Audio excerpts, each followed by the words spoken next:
Hi, I'm your professor, Dr. English Dowdell, and welcome to another lecture for our Web Principles and User Experience course. Today we're going to talk about web accessibility in practice. We're going to kind of go beyond theory and talk about some real world applications of accessibility principles.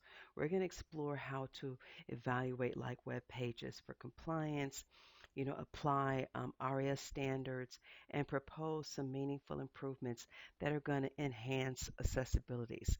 So by the end of this lecture, you should be able to kind of evaluate on a high level some web pages using um, some accessibility tools, and I'm going to provide a lot of resources for those. Um, we're going to look at how we would apply the ARIA, which is Accessible Rich Internet Application Standards, and then propose like some real actionable improvements for web accessibility. So I'm hoping by the end of this, you'll be equipped to be able to spot accessibility barriers and offer some meaningful fixes. So let's go ahead and get started.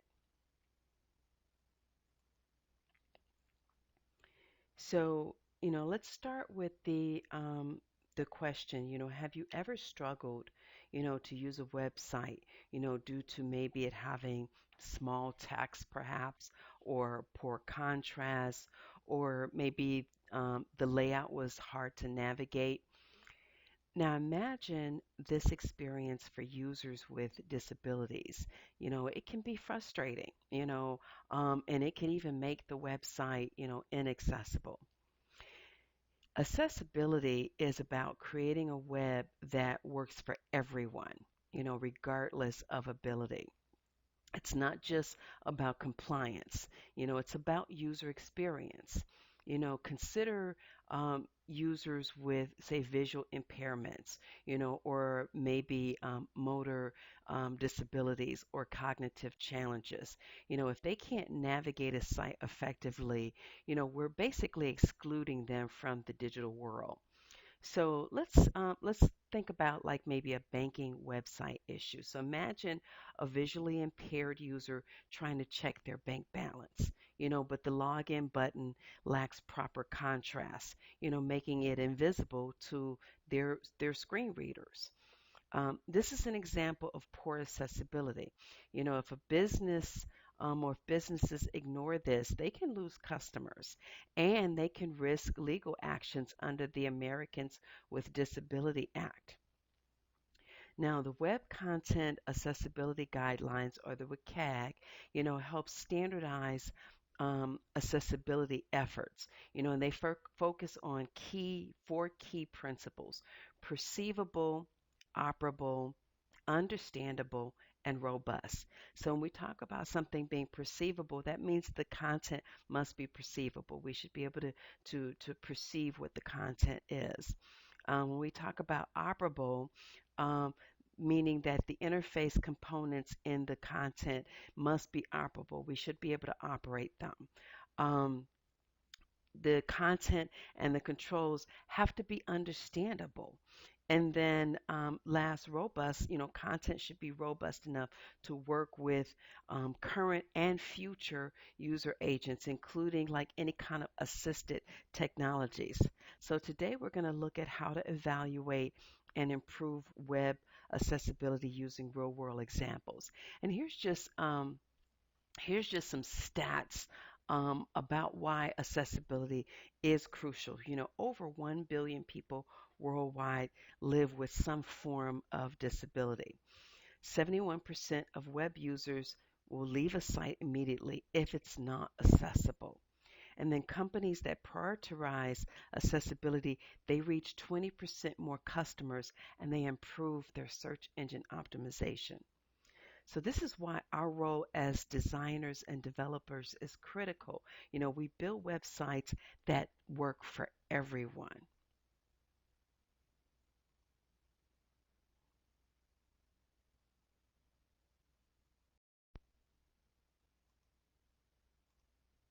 Now, the first step in improving accessibility is evaluation.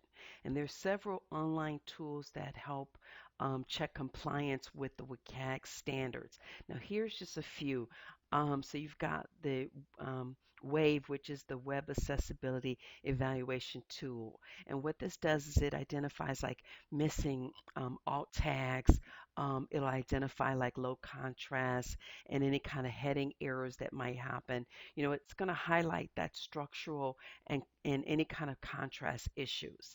Then you have Lighthouse, which is built into the Chrome development tools, and it provides an accessibility audit score.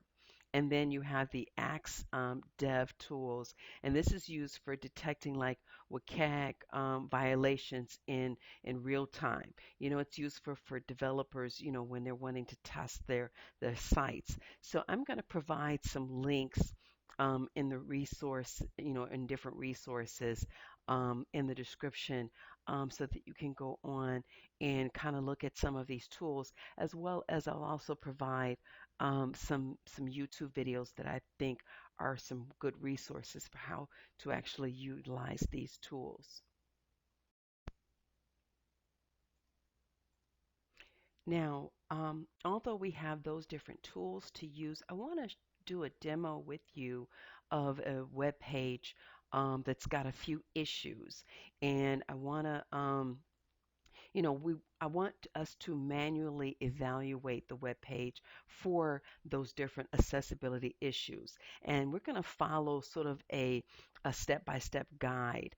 Um, you know, this is in lieu of, again, the best thing is to use these automated tools, but in lieu of using the automated tools, what we're going to do is we're going to visually inspect the page and interact with it to identify the different problems. And then we're going to suggest and maybe even try to apply some of the fixes to improve the accessibility.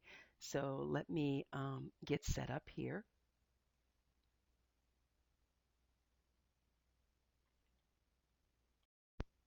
Okay, so here's our page that we're going to be using for our demo.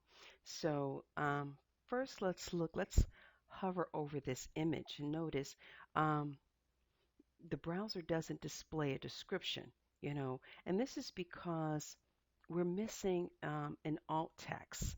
Um, so, this could cause a problem, um, because screen readers would not be able to describe this image to anybody that's visually impaired. So, the way that we would fix this is we would be adding an alt tag to it. So, I'm going to go to my code and I'm going to go ahead and show you how to do that. So, here's our code here. So this is our image. So what we're going to do is we're going to add an alt tag that says a cup of coffee. Okay, let's go ahead and save that. And then come back here. We're going to refresh. And now this is going to have that alt tag to it. So let's go ahead and refresh it. Now the alt tag is going to, if say we didn't see the image or the image didn't display, it would show it. But if we want to actually have that balloon hover based on some W3C, we also have to add a title. So let's do that as well.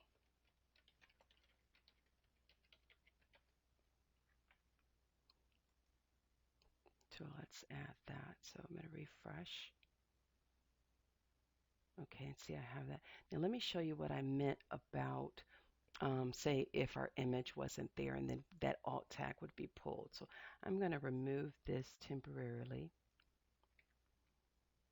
And then I'm going to change the picture source so it can't really find it. And so then you'll see, let's see, refresh. Did I save it?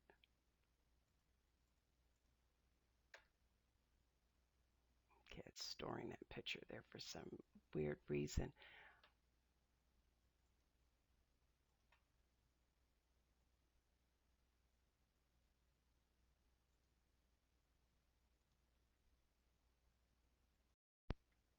some reason because it took a while. It was cache. So I changed it to 2. And so see how that's the alt. That's what's produced with the alt. So that allows for like a screen reader or something like that to be able to read that. But again, let's go ahead and place it back the way that it was. Let's do a title.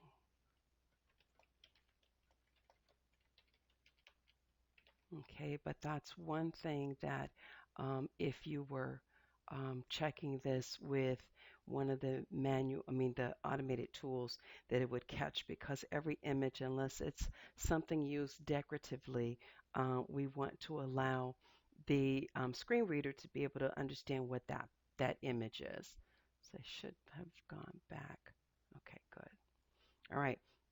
So the next thing I'm looking at here is as far as the text. This is a little difficult to read, due to contrast.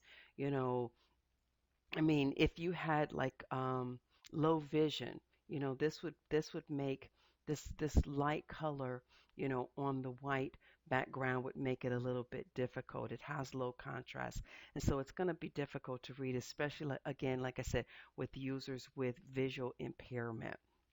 So again, these are things that you can visually look at your page or look at a page and kind of figure out, what could cause some kind of accessibility issues.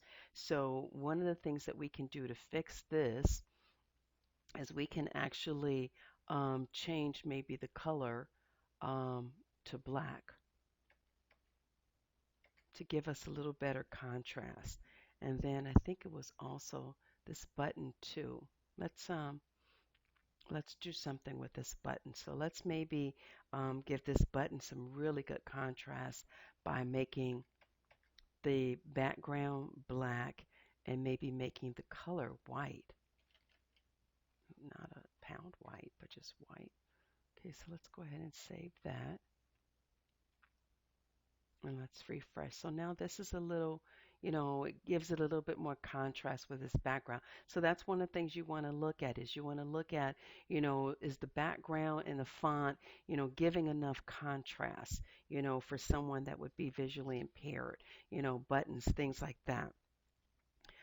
Another thing that you want to look at is maybe any kind of keyboard navigation problems.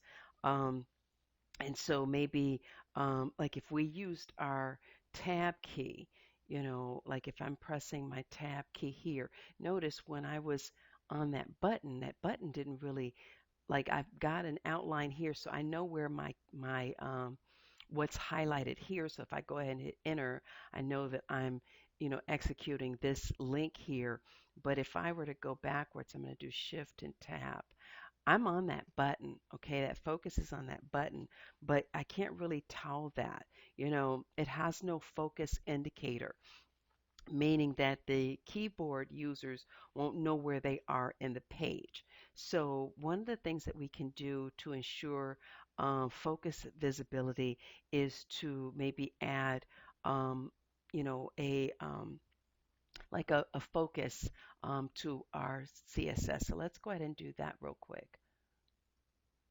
Okay, so I'm going to come down here, and right now I'm saying the focus here, the pseudo um, is outline is none. Okay, so um, I want to change that so that I'm actually, when I focus on this button, okay, that I'm actually, I have some kind of contrast or something to indicate that it's being focused. So let's go ahead and save that. Okay, and let's come back here and let's refresh.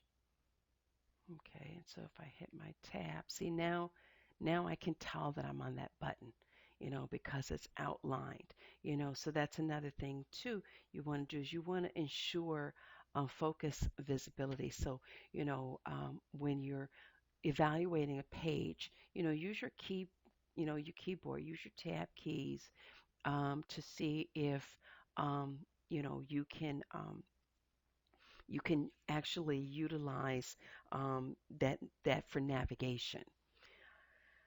Another thing too that is a problem is unclear link description. So, if we hover over this clear, click here link, it doesn't really tell us where it leads. Um, and if I were doing a screen reader and I heard click here, would I really know, what it links to?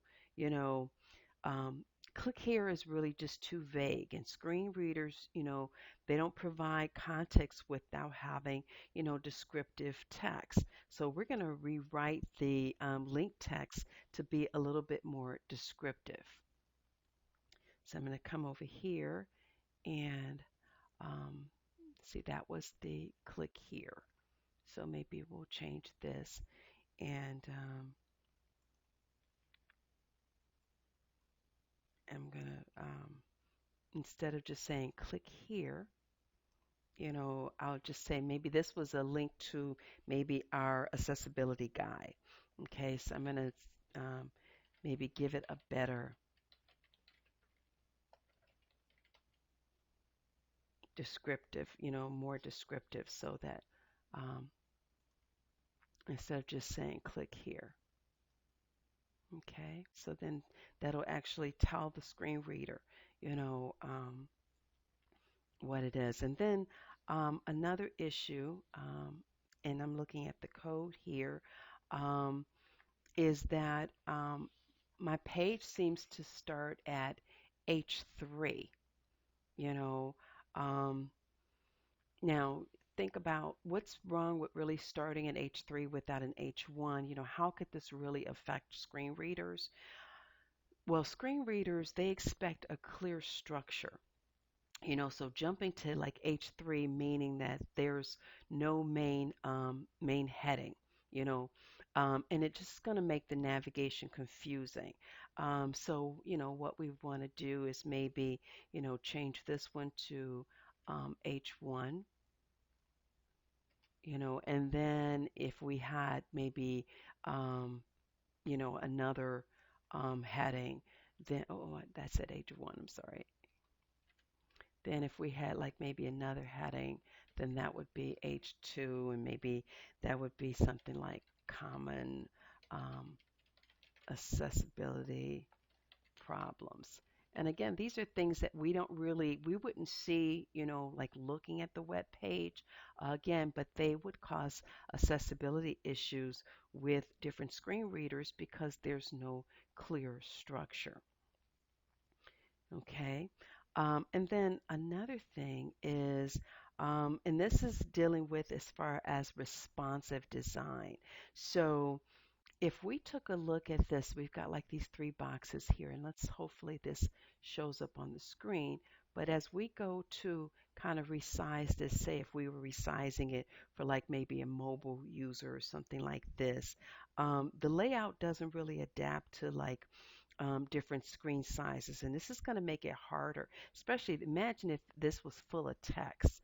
Okay, it would make it harder to read and navigate on a mobile website. So, or a mobile app. I mean, a mobile device. So what we want to do is maybe use like CSS media queries that would adjust the layout for smaller screens. So I'm going to go in and let's go ahead and add something here. So,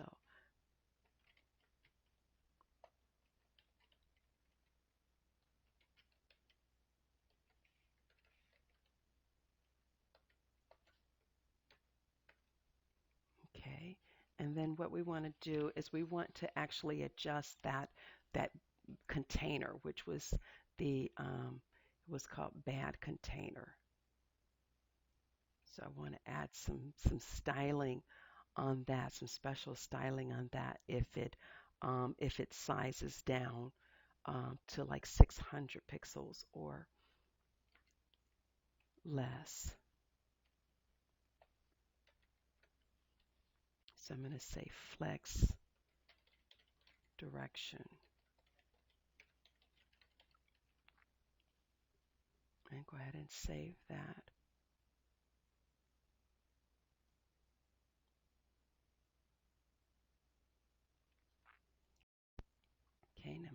here, refresh. And again, some of these tricks, I mean, you have to kind of be familiar with CSS and HTML to be able to do, but I just wanted to show you how you would go in and do a manual, actually a manual evaluation of different accessibility issues on a website. So let's go ahead and resize now. And notice now, see the flex direction once it got past like the 600, then it changed the flex direction from, being across, to actually being columns. Okay.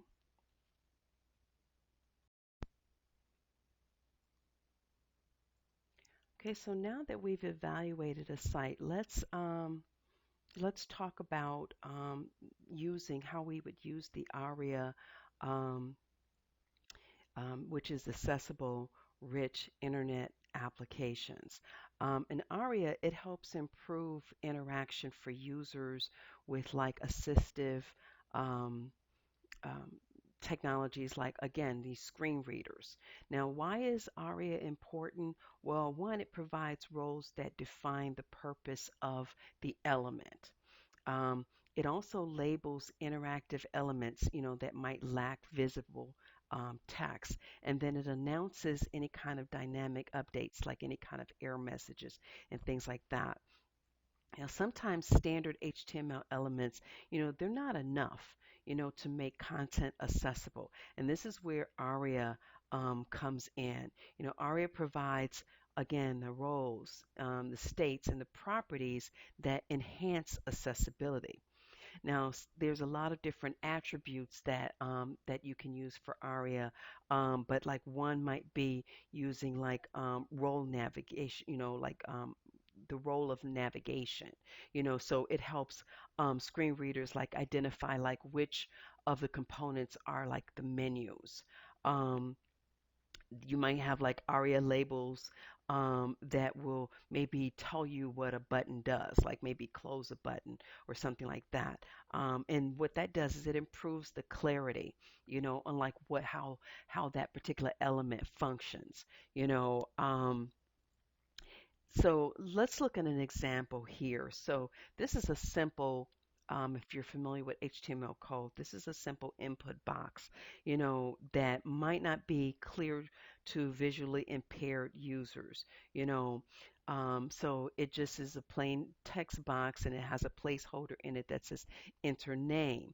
But if we add the ARIA label attribute, it's going to help our screen reader to be able to again describe what the purpose of this text box is. You know, it describes, what this field property is, that this is going to be used for full name. You know, um, ARIA is especially helpful again with the dynamic elements, like if you've got like drop-down menus or modal windows or progress indicators and things like that. So this is one way that we can help to make, say, our forms a little bit more accessible. Now, how does responsive design kind of affect accessibility? So I want to shift our focus to talking about responsive design. Now, we kind of talked about it a little bit with the demo, but accessibility is closely linked to how well, say, a website adapts across different screen sizes and devices. Now, the three key factors of responsive design affecting accessibility are going to include viewport adaptability. So basically, we're saying like, does the site scale correctly? When we view it in different device sizes. Um, Text scalability. Can users zoom in, say, without breaking the layout? You know, um, it also looks at the factor of touch and keyboard navigation. Can users be able to navigate, say, without a mouse, on it? So, because of the fact that when we're looking at it on our phone, we don't have a mouse, so we want to be able to make sure that they have the ability to be able to use touch and things like that in order to be able to navigate it. So I want to go in, I want to show you how you can actually test a website's responsiveness. And this is going to be, if you're watching this as part of the course for module, then one of the assignments is writing a discussion post. You're going to be looking at different websites and you're going to be looking at it as far as responsiveness and making comments related to that. So I wanted to show you how you would go ahead and do something like that. So let's go ahead and do a demo of that. So let me get that set up. Now, this is the National Weather Service, and you would definitely think for a government website, it is a government-sponsored website, that it would be responsive, but we're going to test it out. And if you wanted to use this as one of your examples, you could definitely do that. So I'm going to open Chrome Development Tools by doing Control Shift and I. Okay. And I'm going to go up here to toggle the device toolbar. And what this is going to do is it's actually going to bring it into like more of a mobile device. And so if we look at this, I mean, if this is the mobile, this is horrible. It's taking it so small. And even if we come to say, like looking at this, look how it cuts off the menu. So it's not responsive. It's not responsive to a device. If we would go in and change different things, we see that it's not responsive.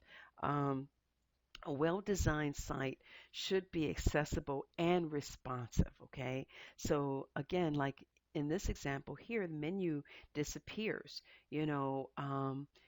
so that's not good. That would need to be fixed. And then some of the we would have to actually do some horizontal scrolling in order to be able to see, everything that's on that page. That's not going to be good either, and then on some websites, you may see like text overlapping, things like that. These are all the different things that would need to be fixed, in order to be able to make a website. So this is a way that you can go in for the assignment and use the Chrome Dev Tools and just look at different websites just to see if they are responsive, or not. Okay, again, this is the website without the, and I mean, it looks perfectly fine, but when we try to look at it, and you can try to even pull this up on your mobile app, but it's not responsive. So last, what I wanted to do was to, before I wrap everything up, I wanted to just go through some best practices in order to keep in mind when you're improving web accessibility and responsiveness. Um, so one is to use semantic HTML. If you're not familiar with that, it just kind of helps to be able to understand like the purpose of certain HTML elements on your website. Um, Also provide, meaningful alt text for images. And again, um, because of the fact that the screen readers, they may not be able to see these. Well, they can't. They can't see as far as the images. And so you want to provide, unless the images for decorative reasons only, you want to provide some kind of description so that they can know what that image is. You want to ensure sufficient contrast between text and background. We saw that. If you've got a light background, then you want to have font that's going to contrast with that. The font color should be darker. And the same goes for if you have a dark background, you want to have a lighter font. So that you can have that contrast. And then you want to implement ARIA roles, where necessary. You want to use flexible layouts using like the media query. So that's one way that we can ensure responsiveness with our website. And then you want to test on multiple devices and different browsers, to make sure that people can still, I mean, it may look different, but you want to make sure that the whatever the message is that you're trying to communicate, is not obstructed by, again, navigation, not being viewed in the entire screen viewing, overlapping text, different issues with responsiveness. So, what we've done is we've evaluated, like, a couple of websites, one that we made and another that was a government website for accessibility and responsiveness. And it kind of showed you how you would go in and apply, like ARIA and some of these best practices to create, the best of accessible for everyone type design.